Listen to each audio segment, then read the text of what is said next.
자, 오늘은요, API에 대해서 얘기를 해보도록 하겠습니다. 어플리케이션 프로그래밍 인터페이스인데요. 이게 이제 둘 이상의 컴퓨터 프로그램이 서로 통신하는 방법이자 컴퓨터 사이에 있는 중계계층을 의미합니다. 프로토콜, 메서드, 데이터 타입 등이 정의된 중계계층인데, 자, 컴퓨터가 두 대가 이렇게 있다라고 할게요. 자, A라는 컴퓨터가 있고요, B라는 컴퓨터가 있습니다. A라는 컴퓨터에서 데이터를 준다. 그리고 B에서 보낸다라고 했을 때, 그러니까 서로 이제 주고받는 관계죠. 여기서 이렇게 API가 있는 거예요. 이 중간, 이러한 컴퓨터와 이러한 컴퓨터의 중간에 있다라고 해서 중계계층이라고 하는데, 이 API에 뭐가 정의되어 있냐면은 HTTP냐, HTTPS냐, 야, 우리 어떤 프로토콜로 통신할 거라고 하는 그런 것들. 그리고 get으로 받을 거야, 포스트로 받을 거야, 여러 가지 HTTP 메소드도 정의되어 있고요. 우리 JSON으로 받을 거야, 우리 XML로 받을 거야 라고 하는 데이터 교환 형식도 이 API에 정의되어 있는 거예요. 여러분, API가 왜 중계계층이다? 이런 식으로 컴퓨터와 컴퓨터 간의 데이터를 교환하는 데 있어서 중간에 있기 때문에 중계계층인 겁니다. 그리고 이 API는 프로토콜, 메서드, 데이터 타입이 정의가 되어 있는 거예요. 자, 다시 뭐라고요? 둘 이상의 컴퓨터 프로그램이 서로 통신하는 방법이자 컴퓨터 사이에 있는 중계계층을 의미합니다. 프로토콜, 메서드, 데이터 타입 등이 정의된 중계계층입니다. 여러분, 참고로 이 API라는 용어 있잖아요. 이거는 과거로부터 발전되어 온 용어예요. 사실 이거는 라이브러리, 프레임워크를 설명하는 명세서로도 쓰이기도 하고요. 웹상에서 API, 웹소켓 API 등을 가리키는데, 보통은 API를 설명한다라고 했을 때는 웹 API를 중심으로 설명을 하니까 지금 저도 웹 API를 중심으로 설명을 해볼게요. 자, 근데 여기서 이 API는 어플리케이션 프로그래밍 인터페이스였잖아요. 이 인터페이스 어떤 의미일까요? 이 인터페이스라는 건요, 서로 다른 두 개 시스템, 장치 사이에서 정보나 신호를 주고받는 경우에 접점이나 경계면을 뜻하는데, 이를 통해서 해당 컴퓨터의 내부 서버가 어떻게 구현되어 있는지는 상관없이 인터페이스를 통해서 통신 등이 가능한 거죠. 자, 지금 오른쪽에 보시면은 이거는 갤럭시 UI입니다. 그러니까 우리가 갤럭시 폰 가지고 있잖아요. 그 갤럭시 폰의 UI예요. 우리는 갤럭시 폰이 어떻게 구성되어 있는지 모르죠. 근데 그냥 음악 버튼 누르고 이런 식으로 블루투스 버튼 누르고 그러면은 블루투스가 설정이 되고 이런 등등등의 기능들이 수행이 되는 거죠. 자, 네이버 웹툰을 보도록 할게요. 제가 데드킨이라는 이 웹툰을 되게 좋아하는데, 저는 네이버 웹툰이라는 서버가, 데이터베이스가 어떻게 구현되는지는 몰라요. 근데 그냥 이런 식으로 나는 그냥 목요일에 나노마신 볼 거야 라고 했을 때 이런 식으로 나노마신 이렇게 클릭을 하게 되면은 이러한 페이지로 이동이 돼서 저는 이러한 웹툰을 볼 수 있게 되는 거죠. 자, 우리는 네이버 웹툰의 서버나 그리고 데이터베이스가 어떻게 구현되는지는 몰라요. 근데 이러한 인터페이스, 정확히는 이제 유저 인터페이스라고 하죠. 사용자가 사용하는 인터페이스니까 이 인터페이스를 통해서만 보는 거죠. 이게 인터페이스인 거예요. 아시겠어요? 우리는 네이버 웹툰의 서버나 데이터베이스가 어떻게 구성되는지도 몰라도 그냥 얘네들이 서빙하는 그러한 기능들, 서비스들을 이용할 수가 있는 거죠. 어떻게? 인터페이스를 통해. 자, 그러면 더더욱 API라는 의미가 다가오시나요? 컴퓨터와 컴퓨터가 이렇게 서로 주고받는데 이렇게 API가 있는 거예요. 야, 나는 이 B라는 컴퓨터가 어떤 서버를 가졌는지, 어떤 데이터베이스에 로직이 있는지는 몰라.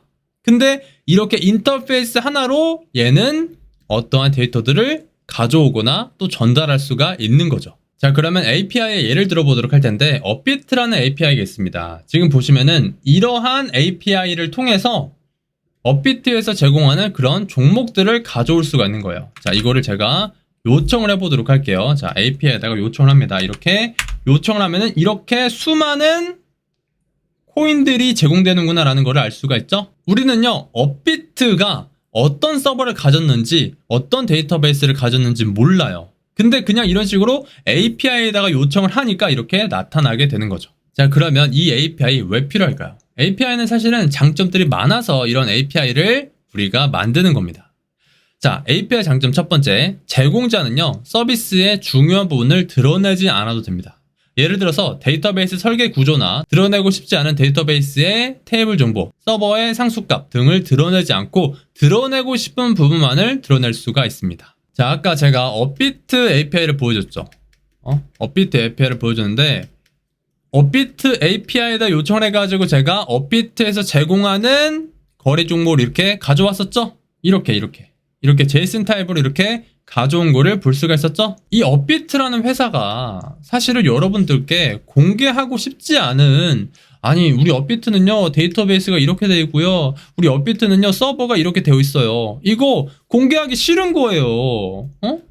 그래서 그냥 이 API로만 보여주는 거야. 야, 이건 공개하기 싫고 그냥 우리 이 업비트에서 제공하는 그런 종목들만 이렇게 리스트로 보여줄게. API를 통해서 이렇게 보여주고 싶은 정보는 보여주고, 보여주고 싶지 않은 정보는 이렇게 가릴 수 있는 게 바로 이 API의 장점이다 라는 거예요. 자, 두 번째는 사용자는 해당 서비스가 어떻게 구현되는지 알 필요 없이 필요한 정보만을 받을 수가 있어요. 세 번째는요, 오픈 API를 통해서 앱 개발 프로세스를 단순화시키고요, 시간과 비용을 절약할 수가 있습니다. 실제로 네이버 로그인을 대표적으로 들 수가 있는데, 자, 지금 보시면 이게 네이버 로그인이에요. 우리 그 네이버 로그인 혹시 보신 적 있으시나요? 아마 여러분들이 어떤 사이트를 가보시면은 네이버 로그인을 꼭 보실 거예요. 보시면은 이런 거 있잖아요. 이게 이제 네이버 로그인인데, 여러분 어떤 서비스를 만들 때 이런 로그인이나 회원가입을 이런 거 없이 만들려면은 정말 많은 거를 해야 돼요. 예를 들어서 로그인을 구현한다라고 했을 때 로그인 입력값이 발리단가, 발리단가를 체크하고, 그리고 여기에 관한 보안 처리도 해야 되고요, 그리고 이거를 저장할 때 어떻게 저장해야 되냐라는 등등등의 로직이 또 필요한 거죠. 근데 이런 거를 네아로라고 합니다. 네이버 아이디로 로그인, 네아로라고 하는데, 이 네아로라는 API, 오픈 API입니다. 이걸 이제 퍼블릭 API라고 하는데, 이건 이따가 설명을 드릴 거예요. 이거를 사용하면은 이러한 개발을 하지 않고 얘만 휘리릭 이용하면 된다라는 겁니다. 네, 이렇게 앱 개발 프로세스를 단순화시키고 시간과 비용을 줄일 수 있다라는 겁니다. API를 사용하면. 네 번째는 내부 프로세스가 수정됐을 때 API를 매번 수정하는 것이 아니라 API가 수정이 안 되게 만들 수가 있습니다. 이를 통해 내부 DB, 서버의 로직이 변경이 되어도 매번 사용자가 앱을 업데이트하는 일은 줄어들 수 있습니다. 자, 우리 큰돌이가 어비스라는 앱을 쓴다라고 할게요. 이 어비스라는 앱의 업데이트 빈도가 높으면 어떻게 될까요? 아니, 깔아놨는데 계속 업데이트 하라는 거야. 이러면 어떻게 될까요? 이러면 귀찮아지겠죠. 아니 선생님, 앱의 업데이트, 아니 서비스라면 무릇 업데이트를 많이 해야 되는 거, 많이 하는 게 더 좋은 거 아닌가요? 네, 당연합니다. 근데 이 업데이트는요, 내부적으로 업데이트를 많이 하시면 돼요. 뭐냐면 예를 들어서 데이터베이스 튜닝을 했습니다. 데이터베이스 튜닝을 통해서 성능이 올라갔어요. 이 올라간 거를 굳이 사용자에게 알려줘야 되나요? 내부적으로 한 1에서 10번 이렇게 업데이트를 했습니다. 업데이트를 할 때마다 매번 사용자한테 알려줘야 할까요? 물론 알려주고 사용자가 업데이트를 해야 되는 경우도 발생하겠죠. 근데 그렇지 않은 경우를 이 API가 있기 때문에 가능한 겁니다. 이게 그대로 연결이 되어 있으면은 업데이트 할 때마다 업데이트 해줘야 돼요. 근데 이런 식으로 중계계층인 API가 가로막고 있기 때문에 얘가 수정이 되어도 그냥 이 API는 수정이 안 되게끔 만들 수가 있는 거예요. 그렇게 해서 그냥 유저가 업데이트 빈도수를 줄일 수가 있다라는 거죠. 그렇게 해서 유저의 업데이트 빈도수를 줄일 수 있다라는 겁니다. 자, 다섯 번째인데요. 제공자는 데이터를 한 곳에 모을 수가 있습니다. 예를 들어서 해당 사이트에 방문하는 방문자, 어떤 특정한 것을 클릭하는 사용자에 대한 이벤트를 집계하고 싶을 때 해당 API를 만들고, 해당 이벤트가 발생하면 해당 API를 호출하게 만들면 해당 데이터를 한 곳에 모을 수가 있습니다. 좀 말이 길어졌는데요. 뭐 이런 겁니다. 자, 제가 yes14라는 엄청나게 유명한 인터넷 서점을 만들었습니다. 야, 이걸 제가 예전에 만들었었는데, 아무튼 자, 이 yes14의 페이지가 두 개가 있다라고 칠게요. 하나는 어떤 거를 검색하는 페이지고요, 하나는 어떤 거를 이렇게 이제 리스트업하는, 그러니까 베스트셀러는 이런 거야 라고 하는 베스트셀러를 모아놓는 페이지라고 할게요. 근데 갑자기 이러한 이슈가 생겼습니다. 이러한 비즈니스 로직이 필요할 때가 있어요. 뭐냐면은 이러한 페이지에서 사용자들이 클릭한 이벤트와 이러한 페이지에서 사용자들이 클릭한 이벤트들을 모아서 데이터베이스에 넣어주세요 라고 CEO가 시킵니다. 자, 해야겠죠? 네. 어떻게 해야 되냐면은 이러한 페이지든 이 페이지는 간에 어떤 사용자가 클릭을 했을 때 API로 호출하게 하는 겁니다. 사용자가 어떤 이벤트, 어떤 클릭 이벤트를 했을 때 API로 호출하게 해가지고 이 API를 통해서 그때의 이벤트들을 데이터베이스에 집어넣게 하는 거죠. 그러면은 이런 식으로 이런 이벤트들을 집계하는데 이거에 관련된 API 하나만을 만듦으로써 굉장히 쉽게 할 수가 있겠죠. 그쵸? 이럴 때 API가 필요하다라는 겁니다. 자, 그러면 API는 종류가 있어요. API는요, 프라이빗과 퍼블리시 있습니다. 프라이빗은 내부적으로 사용되고요. 주로 해시키를 하드 코딩해놓고 이를 기반으로 서버와 서버 간에 통신을 하는 거예요. 이는 비즈니스 파트너와도 사용될 수가 있고 비밀스럽게 해당 파트너와 해시키를 공유해서 사용합니다. 이런 경우가 있겠죠. 회사 내에서 내부 서버가 2대가 있어요. 이 내부 서버 2대가 이렇게 통신을 해야 되는 거예요. 비밀스럽게. 물론 회사 같은 경우는 이런 식으로 네트워크도 이렇게 VPN으로 한번 이렇게 보안 처리가 되어 있지만 혹시나를 대비해야 되잖아요. 그래서 이런 식으로 서버와 서버 간의 통신을 하는데 이런 통신하는 것은 사실은 사용자는 몰라도 되는 내용들이에요. 이런 거 되게 많습니다. 그러니까 사용자한테는 노출하지 않아야 할 그런 정보들이 있는 거예요. 이때 이 서버와 서버 간에 되게 긴 해시키를 만드는 겁니다. 해시키. 여기서 해시키라는 건 뭐냐면 이런 거를 의미하는데요. 굉장히 많이 쓰이는 게 바로 SHA-256 해시 알고리즘인데 예를 들어서 제가 박종선 바보라는 이런 이제 스트링을 입력하게 되면은 이런 식으로 굉장히 긴 문자를 나오죠.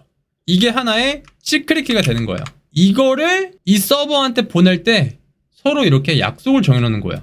야, 나 이 해시키 만들었어. 이 해시키를 HTTP 헤더에다가 담아서 보낼게 라고 해가지고 보내는 거예요. 그럼 얘는 이제 HTTP 헤더에 이거 키 있나? 라고 체크를 하는 거죠. 물론 HTTP를 사용하는 경우에는 이제 HTTP 헤더에다가 담긴 하지만 뭐 gRPC나 여러 가지들도 있긴 하지만 무튼 간에 일단은 HTTP를 사용한다라고 가정을 할게요. 이 서버 간에 이 서버가 이 서버로부터 데이터를 전달하고 얘도 이렇게 전달할 때 어떠한 긴 해시 코드를 헤더에 담아서 야, 너 이거 해시키 담았어? 라는 걸 체크해가지고 서로 비밀스럽게 통신하는 그러한 그리고 이제 여기 중간에 이제 API가 있는 거죠. 이러한 방법이 바로 프라이빗 API다라는 거예요. 그리고 퍼블릭 API가 있습니다. 제가 앞서서 보여드린 그 네이버 아이디로 로그인 있죠. 이게 바로 퍼블릭 API입니다. 모든 사람들이 사용할 수가 있고요. 근데 이제 이런 거는 보통은 많은 트래픽을 방지하기 위해서 하루 요청수의 제한, 계정당 몇 개 등으로 관리를 합니다. 자, 지금 보시면은 네이버 같은 경우는 검색 같은 경우는 하루에 25,000번, 기계 번역은 10,000글자, 단축 URL은 25,000회로 이렇게 한정되어 있죠. 왜냐면은 봐요. 여러분들이 사람들이 많이 사용하는 어떤 API를 만들었습니다. 근데 막 이상한 사람들이 있을 거 아니에요. 갑자기 막 이런 API에다가 야, 나는 하루에 한 1000만 번 요청해볼게. 그러면은 어떻게 되겠어요? 여러분들의 서버, 우리가 AWS를 이렇게 해놨는데 AWS 유지 비용이 엄청 많이 커지겠죠. 그래서 이러한 퍼블릭, 많은 사람들이 쓸 수 있는 이런 퍼블릭 API는 요청수의 제한을 걸어놓는 게 일반적입니다. 네, 이렇게 해서 API의 의미부터 시작을 해서 뭐 장점, 종류까지 알아봤습니다. 오늘은 여기까지.